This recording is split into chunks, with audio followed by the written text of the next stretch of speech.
Fala pessoal, tudo bem?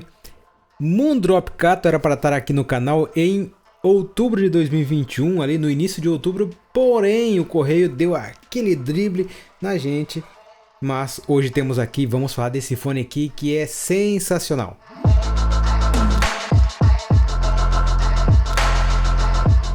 Seja bem-vindo a mais um vídeo. Quero agradecer a Yao e ao Tigre que me mandou esse fone aqui lá em agosto. Primeiramente eles tiveram um problema para poder enviar, porque quando ele saiu teve uma quantidade muito grande de compra, então até eles não conseguiam fazer o envio. Depois, quando mandaram o correio, chegou acho que na metade de outubro, só agora na metade de janeiro que o correio lá na aduana, né, resolveu me liberar e me mandou aqui para casa. Então chegou e hoje eu estou usando ele aqui e estou curtindo demais.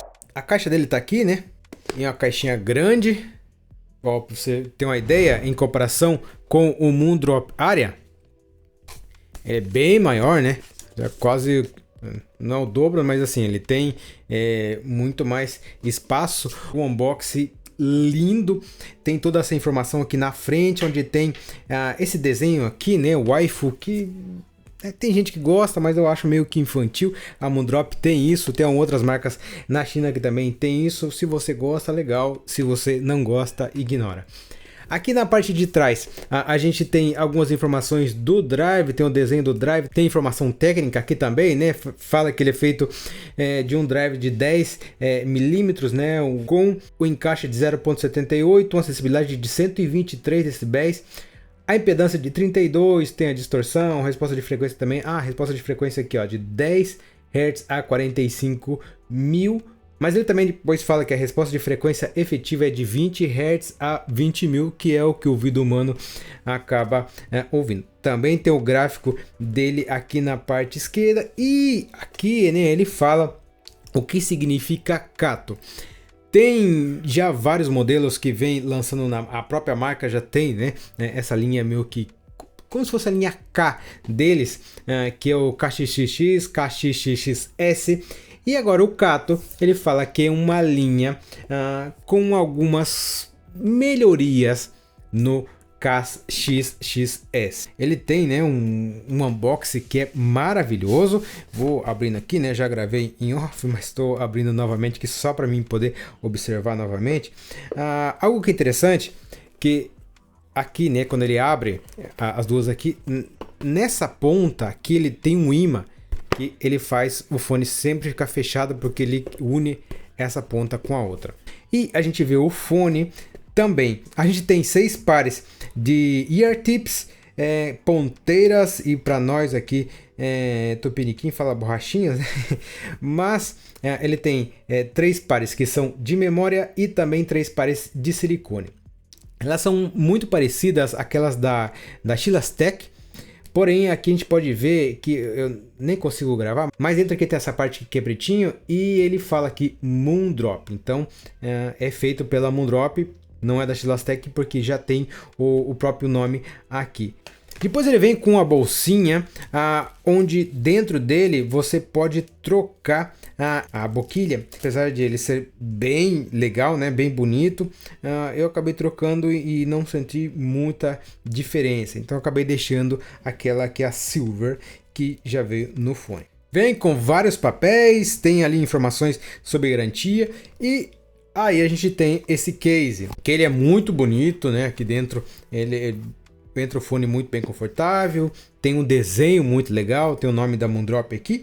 E depois a gente tem o fone e o cabo. Falando do cabo, é algo já bem mais sofisticado, né? Esse fone aqui ele custa seus $180, então ele já está pegando na faixa dos R$1.000. Mas a gente sente que esse cabo aqui é um cabo que tem uma construção sensacional, e ele vem aqui separado, né, do R e do L, obviamente trançado, e a gente consegue ver todos os detalhes dele aqui. Ele é um pouco grosso, talvez até um pouco duro, mas isso é a qualidade dele, né? Ele é algo que é muito durável. Esse aqui pode puxar até um caminhão que não vai ter nenhum problema. Quanto ao fone, ele tem um desenho lindo, né? Muito bonito. Eles depois lançaram uma versão que é algo de mate, alguma coisa assim, né? Que ele é um metal escovado, que até eu pedi para eles mandarem para mim, só que já tinham mandado aí, não consegui receber essa versão. Mas esse aqui que eu recebi, muito lindo, tem essa boquilha aqui que a gente consegue trocar. Então, comparando ele aqui com o nosso Moondrop Aria, que eu tenho aqui, o Aria, né, ele já tem essa cor muito bonita, também ele é muito bem construído, só que a gente já sente que tem um salto de qualidade aqui. Já tem, né, uma qualidade muito grande no Aria, mas aí quando a gente pega aqui o Moondrop Cato na mão, a gente sente que o negócio é bem diferente e que vale o preço, ok? A gente já vai falar melhor aqui da sonoridade dele, mas realmente vale. O fone é lindo. Tem um desenho muito legal. Não tô com ele no ouvido porque é o seguinte, porque eu tô com o computador aqui atrás e aí eu já faço como tem que ser um fone in-ear, né? Que você deixa ele aqui passando por trás da cabeça. Então se eu deixo ele aqui, nem dá pra ver, mas só colocando aqui pra gente fazer um teste, você pode ver que ele encaixa muito bem. Ele não tem um isolamento muito alto. Por exemplo, aqui tô com um Triple-In Leia e quando eu coloco o Triple-In Leia, eu sinto que ele tem um isolamento um pouquinho maior. Porém, assim, não é algo ruim, porque ele é um fone que tem uma sonoridade muito natural. Então, se você tem um isolamento muito alto, ele acaba sendo um pouco mais claustrofóbico e ao tirar um pouco dessa sonoridade externa, que não vai entrar, mas ele acaba tirando um pouco dessa naturalidade. Então eu acho que isso que foi algo muito bem pensado. Até troquei as borrachinhas para testar, para ver se eram as borrachinhas, e não.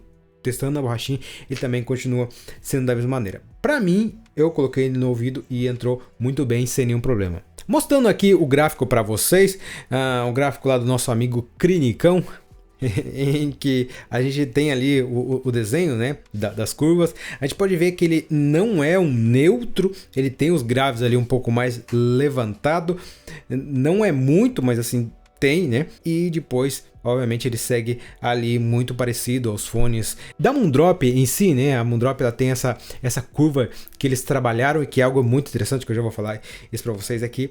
Mas ele não é um neutro, mas assim, ele tem umas... puxa um pouco pro neutro, mas também acrescenta um pouco mais de informação nos graves. Falando aqui do som, ele tem uma sonoridade onde ele não é neutro, mas ele também não tem aquela sonoridade voltada, por exemplo, com os fones da Harman.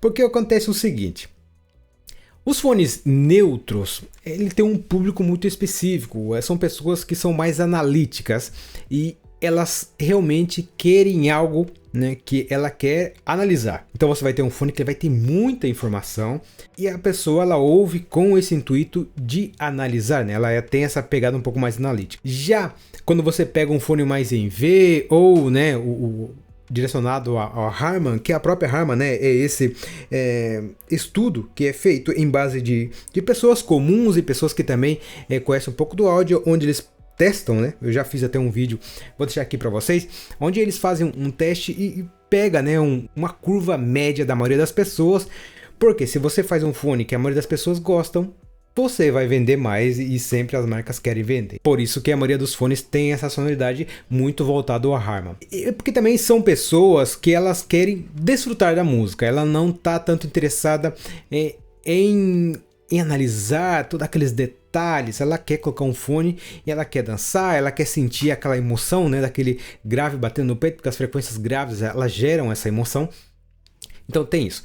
A Moondrop, que ela fez? Ela falou assim, vou ficar no meio do caminho porque aqui tem um público interessante, onde você tem um pouco mais de detalhamento ali do neutro, não chegando, né, naquela linha mais a diffused, mas também não chegando no Harman. Então você tem um pouco, você traz essa parte mais analítica do neutro, mas também traz aquela informação um pouco mais do Harman, né, o que é um fone que tem um pouco mais de emoção, te traz algo um pouco mais quente e que também o Thiago aqui, o Thiago Civil, acaba gostando muito dessa linha, principalmente da linha da Moondrop, porque é o seguinte, um artista, ele quer escrever algo ele quer passar uma mensagem para as pessoas, ele quer passar uma emoção para a pessoa.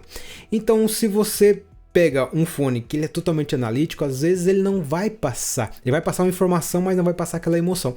Então, eu gosto dessa curva de frequência porque você tem essa combinação dos dois. E falando nisso, a Moondrop, ela faz muito bem isso no Cato, mas também assim nos fones um pouco mais caros e também dos mais baratinhos, começando desde um Moondrop Quartz, que eu tenho ele ali, vai ter review aqui, em que traz essa identidade.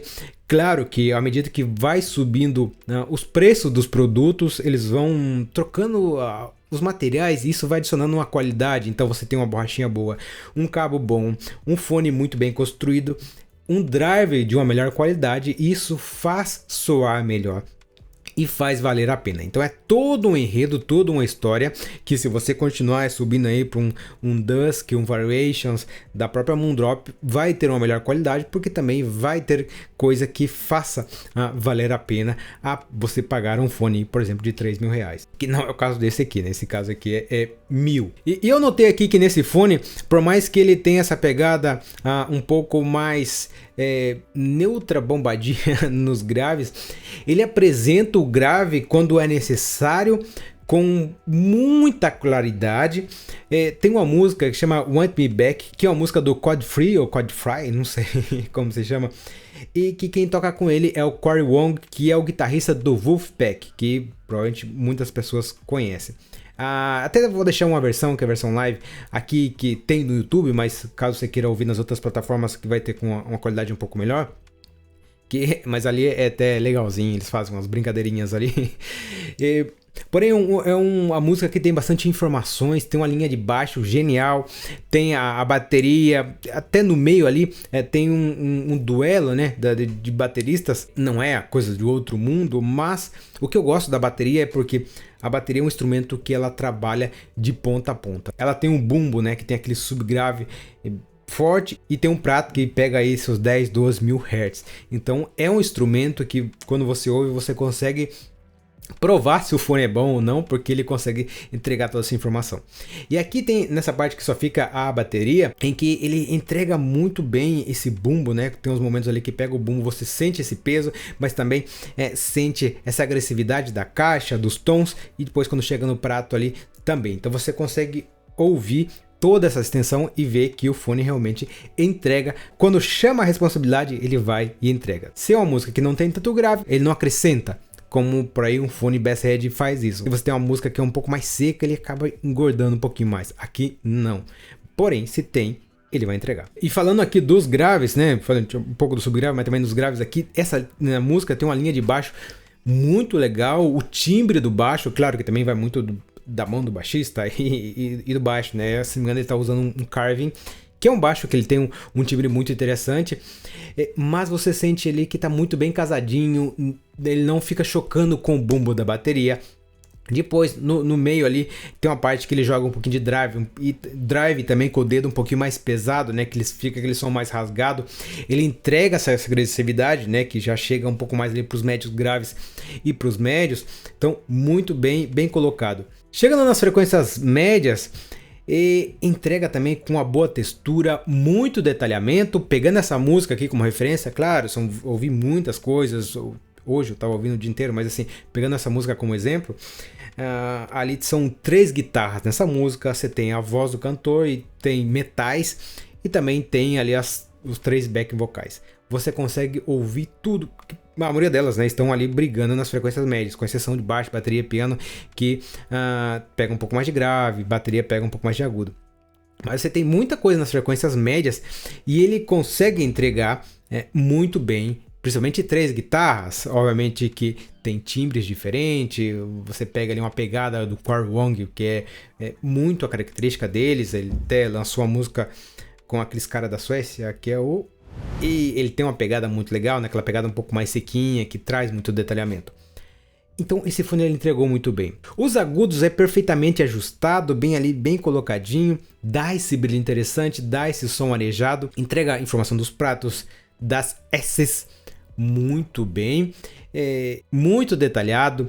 Esse som bem arejado. Então algo que eu gostei demais aqui também. O palco sonoro e a imagem muito bem colocada, você consegue sentir essa profundidade, né, do palco sonoro, a imagem, principalmente em músicas que tem vários instrumentos onde eles estão separados, né, para você não ter muita coisa encavalada numa região. Então você tem uma guitarra um pouco mais para a direita, a outra um pouco mais para a esquerda, metais dividindo também, a própria bateria, você pega as frequências graves ali no centro.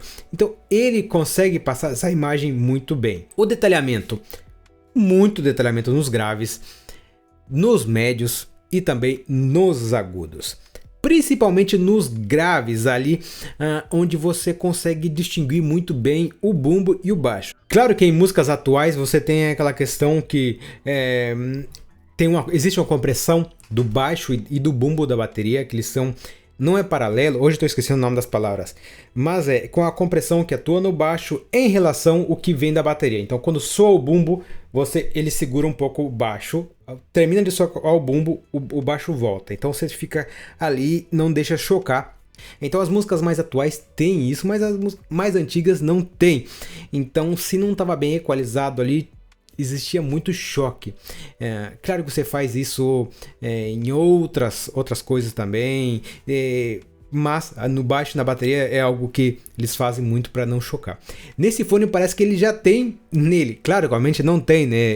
A afinação dele faz você sentir isso muito bem limpo, você não choca instrumentos. Dando uma conclusão aqui, um fone que vale seus $200 vale muito, ok? Eu testei vários fones que tá saindo aqui, KBR Aurora, Yumi, vários outros fones que eu nem lembro muito bem agora de cabeça, né? Mas tá aqui anotado e que vai estar saindo aqui nos próximos dias.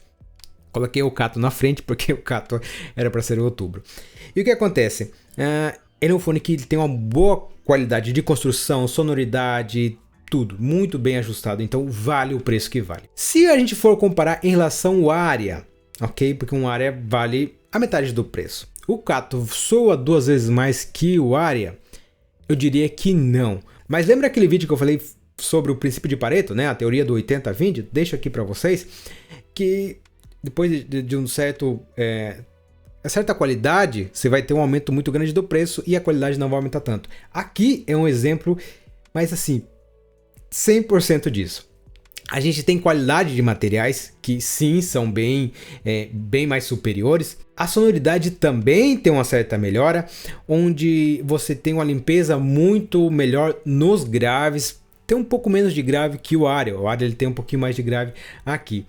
Só que ao mesmo tempo que ele tem mais, ele tem um menor detalhamento nos graves. E também os médios, né?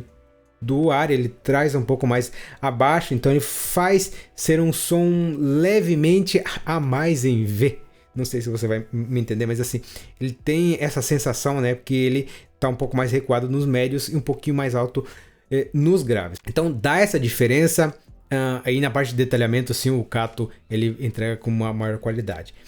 Então é isso. Como eu falei, é 2 vezes melhor? Não. Mas vale a pena essa diferença, sim. Mas assim, se falar, pô, eu tenho dinheiro só pro Aria, mas vai no Aria também, né? Que você vai ter essa qualidade, é muito similar. Mas, caso você consiga chegar, por exemplo, num Kato, é uma sonoridade que vale a pena, ok? Ele vale muito bem esse preço, não é um fone que ele vale $180, né, R$1.000, e que teria que valer 800, não. Ele vale talvez até um pouco mais, ele briga aí com um fone que está um pouco mais acima. Então, isso eu queria deixar aqui, essa comparação entre os dois, e que, pô, ambos fones sensacionais. O Aria é um dos fones que eu mais gosto, que já passou pelo canal aqui, um dos meus preferidos. Algo importante, serve para monitorar? Cara, ele não é um fone que foi feito para isso. Ele é um fone sofisticado, ele tem um público mais audiófilo. Se você quer monitorar, pega um Aria. Porque ele é mais barato, ele tem uma qualidade mais similar, porque acontece o seguinte, a música ali quando você está monitorando, ela não tem a 100% de qualidade que a música gravada, porque ali está um pouco mais cru, além do mais você tem ali um clique que está pip, pip, pip, pip no teu ouvido, tem uma voz de um diretor que tá gritando no seu, ali atrás, né, falando com você, tem que uma que outra informação a mais. Então, você não tem essa qualidade de totalmente de estúdio. Você vai ter também o seu instrumento um pouco mais alto que os demais, porque você quer ter a sua referência. Então, acho que não tem necessidade de você pegar um Cato. Até também porque ele não tem esse isolamento tão alto para o ao vivo. E também é um pouquinho pesado. Mas, caso você queira, por exemplo, para estúdio, que já é um pouco mais tranquilo, um pouco mais analítico, sim. Mas ao vivo, talvez não tenha necessidade. Você pode pegar aí um Aurora, né, um KBR Aurora, que já tem um pouco mais de peso ali e que vai te entregar um pouco mais. Mas se você quiser a mesma sonoridade da Moondrop, o Aria já seria suficiente. Beleza? Falei demais nesse fone aqui, mas é um fone que eu estava muito empolgado para falar. Espero que você esteja aqui ainda e se você não se inscreveu no canal, se inscreve aí. A gente se vê em breve. Até mais. Tchau.